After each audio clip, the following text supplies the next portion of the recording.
Всем привет! Это Панама, Кажан на связи. Сегодня я вам расскажу про оформление документов в Панаме, как долго их ждать и где их получают. Если интересно, тогда заваривай чаек, бери печенюшки и поехали!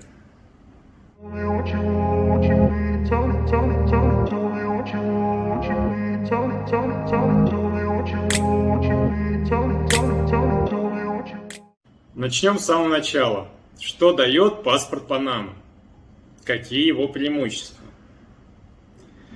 Всех интересует безвизовое посещение многих европейских стран, а некоторых и азиатских стран. Паспорт Панамы, по данным Паспорт Индекс, дает безвизовое посещение более 100 стран, куда входят Австрия, Белиз, Польша, Чехия, Венгрия, Финляндия, Кипр, Швеция, Швейцария, Испания, Италия. Азиатские страны – это Гонконг, Сингапур, есть и Ямайка, ну и многие другие, можно ознакомиться на данном ресурсе. Данный паспорт, конечно, не дает вам безвизовое посещение Соединенных Штатов Америки, как это дает паспорт Чили. Но паспорт Чили не дает стопроцентную гарантию посещения США, так как он попадает в категорию UTA 90 дней. Это новая система электронная США, которая позволяет миграционной службе США самостоятельно определить гражданам, не имеющим гражданства США, для посещения страны безвизово, пустить их или не пустить. Внутренний паспорт Панамы называется седула. Дальше об этом я вам обязательно расскажу. Позволяет оформить визу в США сроком на 10 лет. Как это оформляют граждане Казахстана. Но при оформлении ПМЖ и гражданства Панамы вам не обязательно жить и находиться на территории страны. Вы можете жить в любой точке мира. Но не во всех странах есть такие возможности. Чили и Аргентина ограничивают людей. И после получения ВНЖ вы обязаны прожить минимум год для получения последующих документов, как ПМЖ. Также минусы этих стран в том, что местные валюты, как чилийский песо и аргентинский, постоянно скачут и нестабильны. Многие, уезжая в данные страны, ограничивают себя на последующие годы от выезда и туризма других стран. Панама, где курс американский доллар и валюта американский доллар, позволяют понимать стабильность, хотя мы не скажем, что доллар стабилен, но если сравнить с данными странами, то стабильность присутствует. Магазины, цены сопоставимы московским. Но про это я вам расскажу в следующем видео. Но вернемся к оформлению документов в Панаме. Основные документы для комфортного проживания в стране вам потребуются. Это карнет, вид на жительство, седула, внутренний паспорт, банковская карта, ну, кто водит машину, водительские права. Вот целая пачка их. Начнем с карты карнет. В простонародье временное место жительства, ВМЖ. Она оформляется в миграционном центре Панамы, подаются документы, гражданин обязан присутствовать лично, поставить подпись, предоставить паспорт. Далее ожидать потребуется 7-10 дней для получения вида на жительство. Если какие-то возникнут вопросы, обязательно уведомят, попросят донести документы. либо уточнят детали. По истечению срока нужно будет прибыть, получить вид на жительство, там вас сфотографируют, поставят в реестр, вы подпишете, снимут отпечатки пальцев и с счастливым желанием стать гражданином Панамы вы покидаете миграционную службу. А ВНЖ выдается на полгода. После этого нужно будет электронно подать заявление на ПМЖ, постоянное место пребывания в Панаме, где снова будут уточняющие вопросы. Все это будет уведомляться на электронную почту. Если какие-то документы нужно будет донести, вам их нужно будет донести. И в указанный срок, до истечения 6 месяцев, на e-mail приходит уведомление о том, что все готово, вы можете прийти и получить. Получать нужно лично. То есть, если вы покинули страну, то прилететь. А если вы находитесь здесь, то, соответственно, будет проще. Но самое главное и важное, что я здесь хочу подчеркнуть. Вы не обязаны находиться в стране и можете покинуть Панаму. Вам придет уведомление, и в указанный срок, там 2-3 недели по истечению ВНЖ, вы можете вернуться в Панаму и получить ПМЖ. Что не позволяет другие страны, как я говорил ранее, Аргентина и Чили.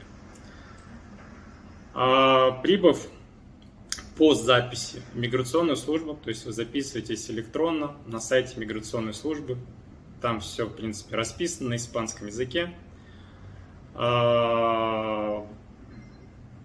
Приходя в назначенное время, в окошечке вам выдают ПМЖ. После того, как вы сфотографировались, заполнили заявление, конечно, и так далее. Получая ПМЖ, вы становитесь постоянным жителем страны, но не имея паспорта. Чтобы получить дальнейший документ, который называется седула, либо в простонародье внутренний паспорт Панамы, вам необходимо подать заявление в трибунал электораль. Там рассматривается это заявление в течение 2 недель. После истечения срока вам потребуется записаться. Все это на сайте трибунала электораль. Записывайтесь в указанное время, дату, прибывайте. Опрятненько нужно одеться, вас будут фотографировать. Значит, прибыв туда, снимают отпечатки пальцев снова, заполняете заявление, там происходит еще оплата. Вы получаете не в этот день, то есть вы только подали заявление. Через неделю, максимум 2 недели, вам выдадут талончик, листок на формате А4, где указана будет дата, когда вам нужно приехать и получить седулу. Получили, значит, ответную бумагу. Остается формальность только, чтобы вам приехать и получить пластик. Получая в указанную дату седулу, вы становитесь, можно сказать, полугражданином Панамы. Почему полугражданином? Гражданство вы не получили, конечно, но возможности у вас уже стали широкие. Вы можете устроиться на работу, поступить учиться, не проблема, открыть банковскую карту, завести водительские права, и многое другое.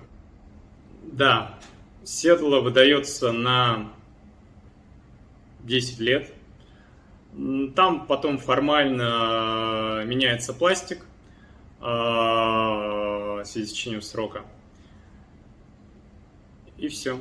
Но сейчас, с января 2023 года, трибунал электоральный создает новый вид пластика, более защищенный, с голограммой, специального там сырья и так далее. Будет какой-то ноу-хау. Честно говоря, на данном сайте можно посмотреть и увидеть, как часто менялись карточки. Ну, то есть это внутренний паспорт, седула называется.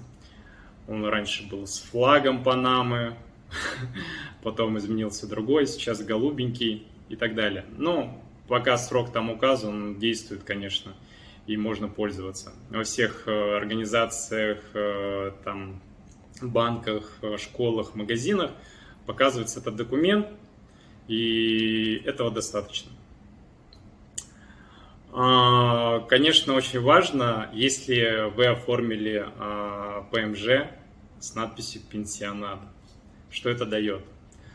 Это дает возможности и скидки в стране, такие как скидка в аптеке, скидка в медцентре, в лабораториях и даже скидка на местные авиалинии Copa Airlines. Поэтому, если есть желание, обращайтесь, обязательно поможем с пенсионатом. Далее вы можете оформить водительские права. Как это делается? Есть несколько вариантов.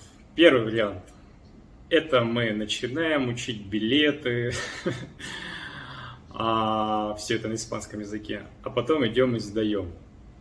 Либо второй вариант, более лайтовый, в посольстве России, находящемся в Панаме, нужно получить бумагу, подтверждающую российские водительские права. То есть там будет перевод, печать консула, что данные водительские права такой-то категории, БЦД, если у вас БЦД, в действительности действующие являются настоящими.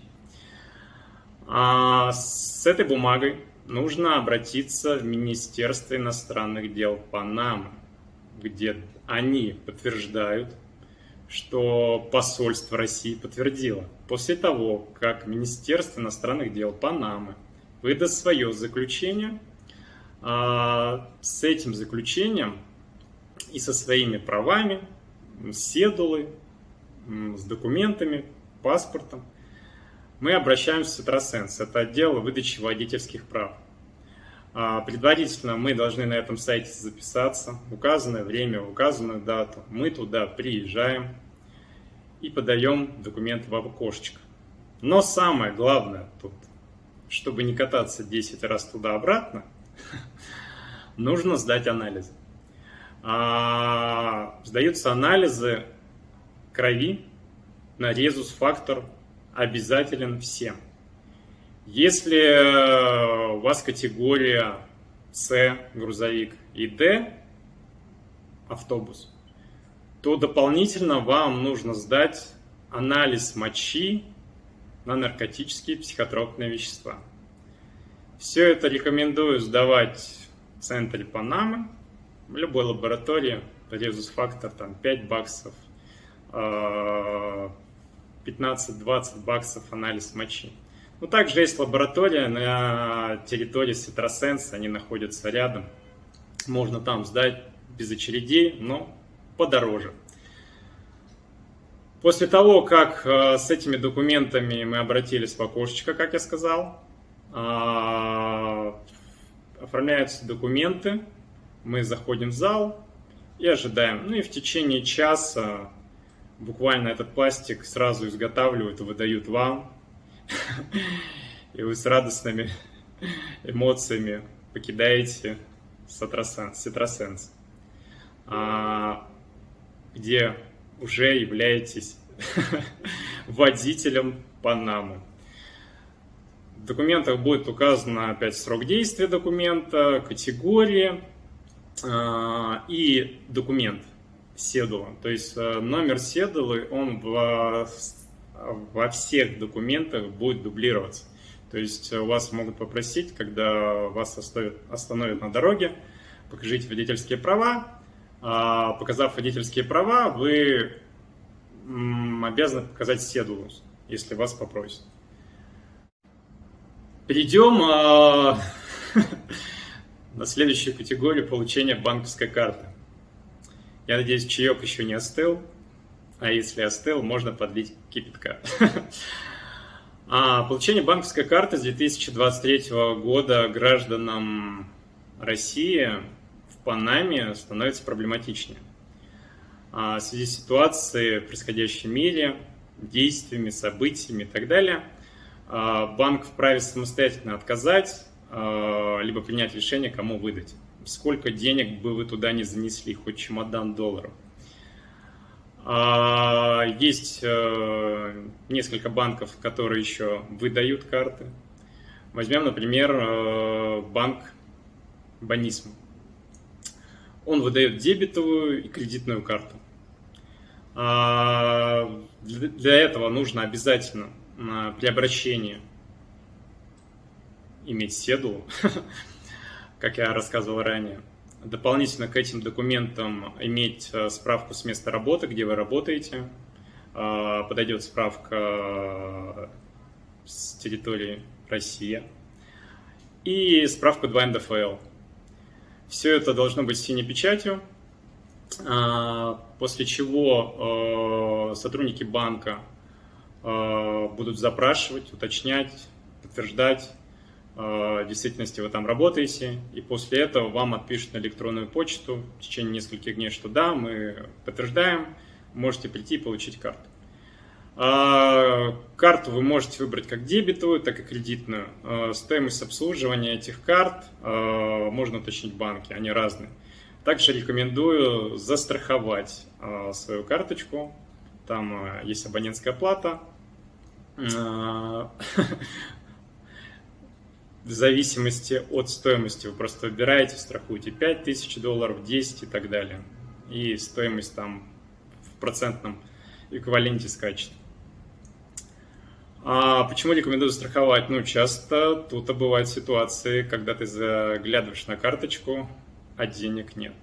И бывают моменты, очень много историй слышал, что даже сотрудники банка, когда видят, что гражданин не застраховал денежные средства, они куда-то передают информацию, деньги начинают пропадать. Для того, чтобы вы застраховали. Все равно же банк должен зарабатывать на этом. Так что подумайте, прежде чем вложить свои денежные средства. Мы дошли до самого главного. Получения гражданства Панамы. Гражданство Панамы получается через 5 лет, подается заявление через 5 лет после получения седулы. Вы можете не жить в Панаме, не находиться здесь, жить хоть на Гибралтаре, в Гонконге, в США, на Камчатке и так далее, вообще не важно. Через 5 лет вы подаете заявление на гражданство. Данное заявление рассматривается в течение года-1,5.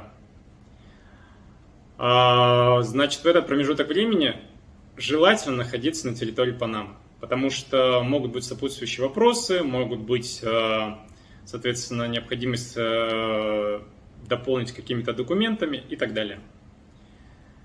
Есть такие лайтовые варианты и возможности получения гражданства в кратчайший срок. Их 2. Первый – это брак с гражданином или гражданкой Панамы, дает через 3 года возможность подачи этого заявления. Либо ребенок, также от гражданина или от гражданки Панамы, дает возможность через 3 года подачи заявления на гражданство. Никакие льготы, покупки недвижимости, инвестиции и все прочее не дают льгот для получения гражданства. А более того, При продаже недвижимости, если вы зашли как инвестор, как через недвижимость, вы теряете все свои льготы, ВНЖ и ПМЖ, так как вы получали через эту категорию эти возможности. Поэтому стоит заранее подумать, просчитать, посчитать, зачем вам вообще это надо, а надо ли вам это. Самое главное, надо ли мне это. Вот, и принять решение. Надеюсь, данный видеоролик был полезен. Если да, то просьба поставить жирный лайк, чтобы видео, как говорится, дало возможности продвижения. Когда видео наберет 1000 лайков, я выложу новый видеоролик с учреждениями конкретно. Миграционная служба, трибунал электораль, Цитросенс, ну и банк можем взять. Как там все происходит в деталях, все уже по конкретике опишу, по мелочам, какие документы и так далее. Всем спасибо большое за просмотр. Всего вам доброго и пока-пока.